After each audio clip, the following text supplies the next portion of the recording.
Abateze amatwi mwese ndabaramukije, kaze mu kiganiro ivyo nabageze vyose. Igihe Yesu yasezera abigishwa biwe yabahaye icagezo ngo bagende bahindura amahanga yose abigishwa, bababatize, baheze babigishe kwitondera ivyo yabageze vyose. Muri iki kiganiro mutegurirwa mukongera mugashikizwa na jewe Yohani Niyondiko, biciye kuri radio Ivyizigiro no ku zindi mbuga zikoresha ubuhinga bwa none.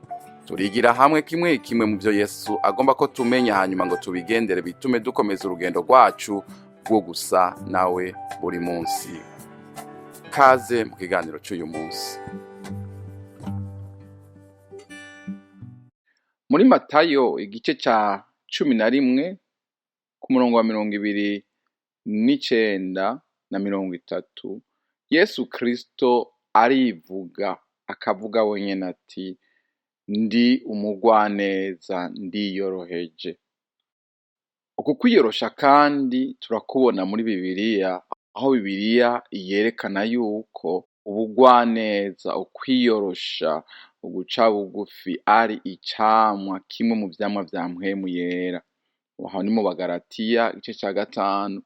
Turavye kandi mu Bafilipi igice ca 2 kuva ku murongo wa 6 gushika ku murongo w'8, turabona yuko Paulo avuga kuri Yesu Kristo, akavuga ukwicisha bugufi kwa Yesu Kristo, ngo ingene ngo nubwo yari Imana ngo atashimye kuguma kuri ico cubahiro co kuringanira n'Imana, ngo ariko ngo yisiga ubusa, aca bugufi, ngo aramanuka aba nk'umugurano, ngo acika uwusa n'abantu, kugira ngo abone ingene aronke ingene adushikira, acungure abantu, acungure ivyaremwe n'Imana, kuko twari twatandukanijwe n'Imana kubera icaha. Yesu araca bugufiya, areka icubahiro yari afise mw'ijuru, aramanuka, araza,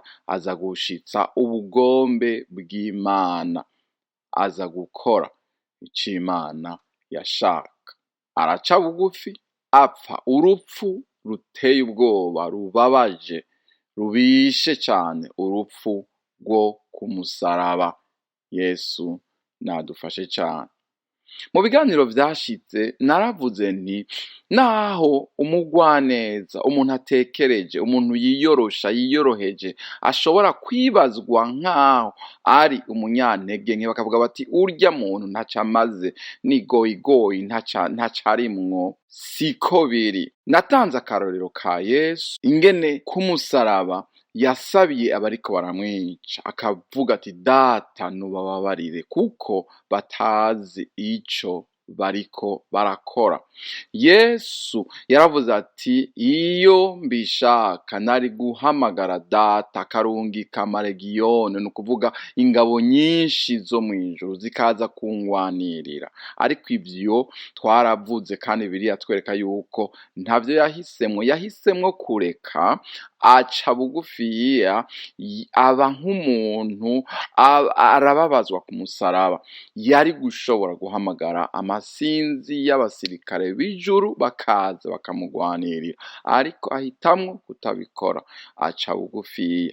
Nyabona n'abariko baramubamba, n'abariko baramuvuma, n'abariko baramukubita, bamushinyagurira, abasabira imbabazi ati data baharire, ntibazi ico bariko barakora.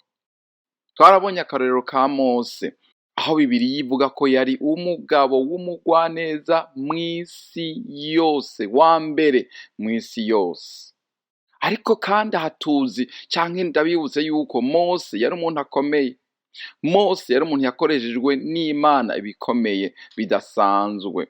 Mose niwe yakoreshejwe n'Imana mu gukura Abisirayeli hehe? Mu buja muri Egiputa. Mose niwe yakoreshejwe ibitangaza bikomeye mu kujabutsa Abisirayeli ikiyaga gitukura, aho yumviye Imana ikamubwira iti rambura inkoni yawe hejuru y'ikiyaga, maze ikiyaga kirigabura, Abisirayeli bose barajabuka. kandi abansi babo b'abanyegiputa bari bakurikiye bose bahonera muri ico kiyaga. Mose niwe yakoreshejwe n'Imana mu bugaragwa. Imana ibahereza manu, ibahereza amazi ava mu gitandara. Mose niwe yarongoye Abisirayeli kugeza aho bagomba binjire mu gihugu c'isezerano, ariko Imana ntiyamukundira ko yinjirayo. Mose niwe yakoreshejwe n'Imana ashikiriza uburongozi uwamukurikiye Yosuwa, ariwe yahavuye ashikana Abisirayeli mu gihugu c'isezerano. Uyu Mose yagwanije kandi yatsinze amahanga menshi, abami bakomeye cane, imbere yuko atambura akava mw'isi. Ubu Mose niwe imbere yo gupfa yavugishijwe abwira Abisirayeli ati Imana izobahagurukiriza muri mwebwe umuvugishwa nayo ameze nkanje.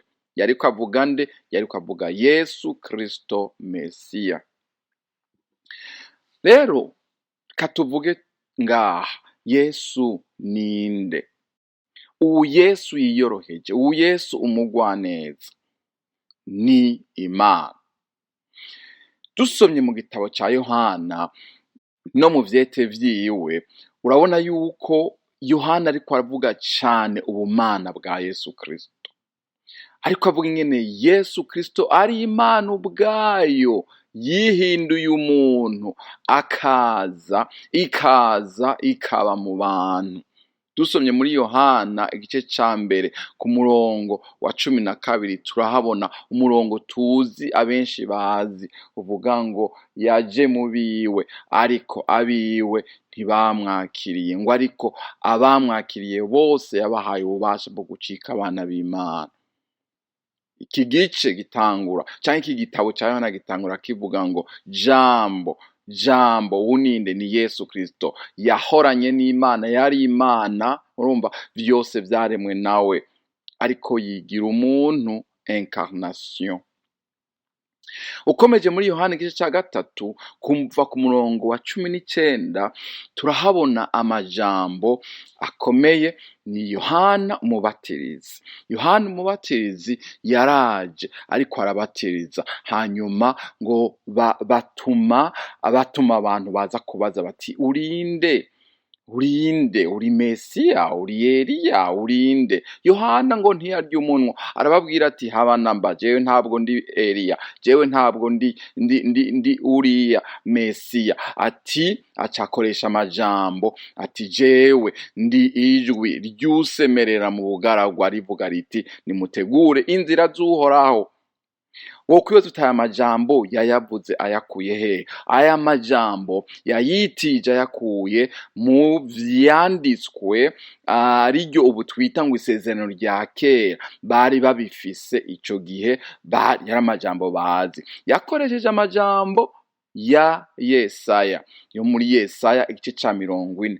Mu gice ca 40 ca Yesaya niho Yesaya yavugishijwe ayo majambo, yavugishijwe ivyo kuzoza kwa Mesiya. Aravuga ati ijwi ryusemerera mu bugaragwa, ngo nimutegure inzira z'Uhoraho. Uhoraho araje. Yohana rero acakoresha aya majambo, kandi aya majambo saho gusa, turayabona no muri Maraki igice ca 3 ku murongo wa mbere, aho nyene risubira rikavuga ngo ayo majambo agaruka akavuga ngo ijwi ryusemerera mu bugaragwa. Yagomba kuza ari Yohana, yari yarateguwe n'Imana kwazo kwitangira Yesu Kristo. Kandi navuze kwijambo ry'Imana ritubwira ko Yesu Kristo ni Imana ubwayo yihinduye umuntu kugira ngo aze gushitsa ubugombe bwiwe. Bibiliya iratubwira ngo aje kurondera no gukiza icari carazimiye, kandi aje kugira ngo akureho asangangure ibikorwa vy'umugwanizi. Mwibuke ko duhaye turavuga kwijambo ry'iki ry'umugwaneza ry'ukwiyorosha, ariko turavuga tuti ubu Yesu nyene yivuze wenyene ati karakter yanje ndi umugwaneza, ndiyoroheje, mbere ahamagara abantu ati nimuze kuri jewe mwikoreze ingata yanje itababaza. Ubu nyene niwe Imana. muri Yesaya 40 hatangura havuga ngo nimuremeshe abantu banje, nimuremeshe Yerusalemu, nimubwire Yerusalemu muti intambara zirarangiye, ngo ibyaha vyawe birahongewe birababariwe. Yesu Kristo ni umwami yaje gutabara. Mu yandi majambo ngaha hatwereka ko Yesu Kristo si umwami asanzwe, ni umwami w'umugwanyi kandi w'umutabazi, aje gutabara abandi, aje gutabara ubwoko bw'Uhoraho. N'Uhoraho ubwiwe aje gutabara ubwoko bwiwe, aje gutabara abantu biwe. Ico gituma aya majambo avuga ngo muremeshe abantu banje, muremeshe Yerusalemu, musemerere mubwire Yerusalemu muti yewe intambara irarangiye kabisa, vyawe birahongewe. Mwibuke ngaha Yesaya ariko aravugishwa imbere yuko Abisirayeli bajanwa ari nyagano, ariko Imana yaza yamaze guca urubanza yuko bategereza kugenda. Kubera iki? Ntabwo bari babayeho mu kumvira Imana. Imana ifata umwanzuro wo kubahana, wo kubarekurira ko abansi babo.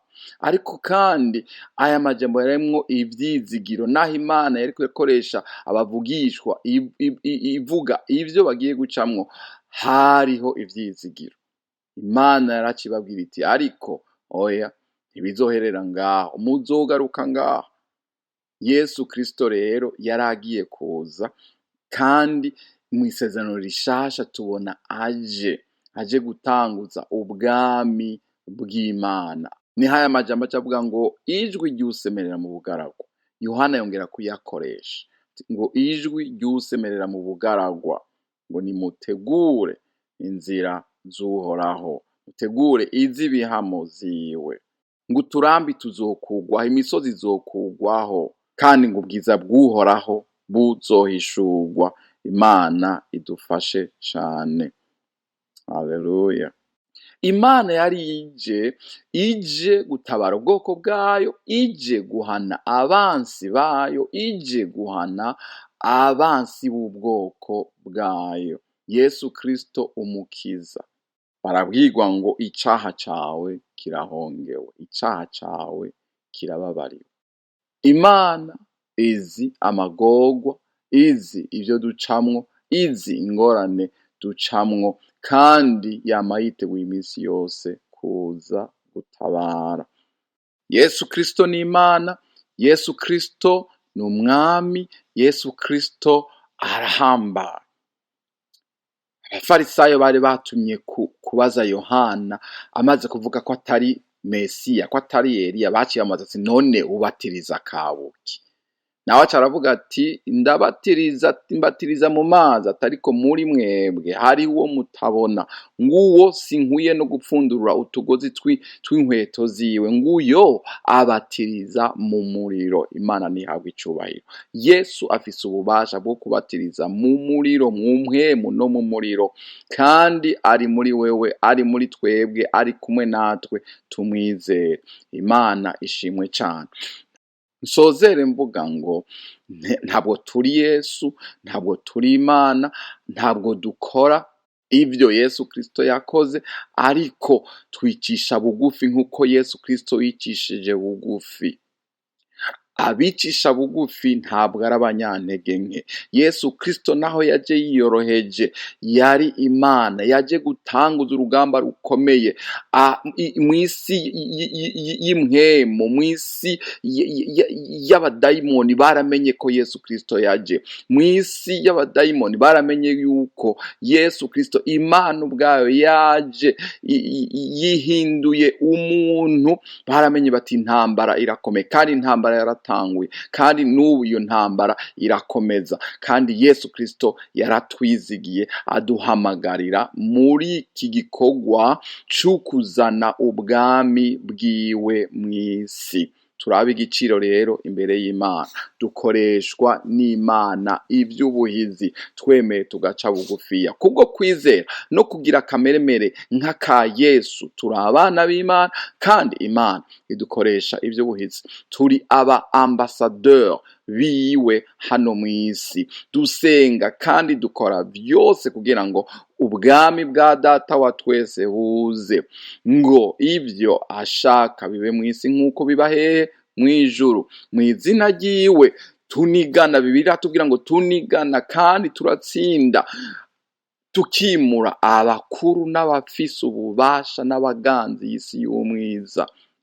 Ni mpwemu mbiza ahantu ho mu ijuru, turi kumwe na Yesu Kristo, niwe aturongoye, niwe mukomanda wacu, niwe dukurikira. Ibendera ry'intsinzi yiwe, ubu yapfuye akazuka, Yesu Kristo, rirahungabana imbere yacu, kandi natwe turayikurikira. Turakurikira iryo bendera, iryo darapo, tukagwana, tukaba amashujaa, tukaba abahizi nka Daniyeli. Haleluya, Imana ishimwe cyane. Imana rero idufashe gukomeza guca bugufi, kuba abagwaneza, abiyorosha, abagwanira ku mavi, abantu bagwanira mu guca bugufiya, bakagwanira mu kumvira Imana no gukora ivyo babwiye Imana, no mu kwera no mu bugororotsi, kugira ngo Imana ikomeze kudukoresha ku bw'icubahiro cayo. Imana idufashe. Haleluya, amen. Ndabashimiye mwebwe mwese mwateze amatwi ikiganiro ivyo nabageze byose. Twizeye ko mwafashijwe n'inyigisho y'ubu munsi. Tubifurije umugisha w'Imana mu banyu no mu byanyu. Naho ubutaha.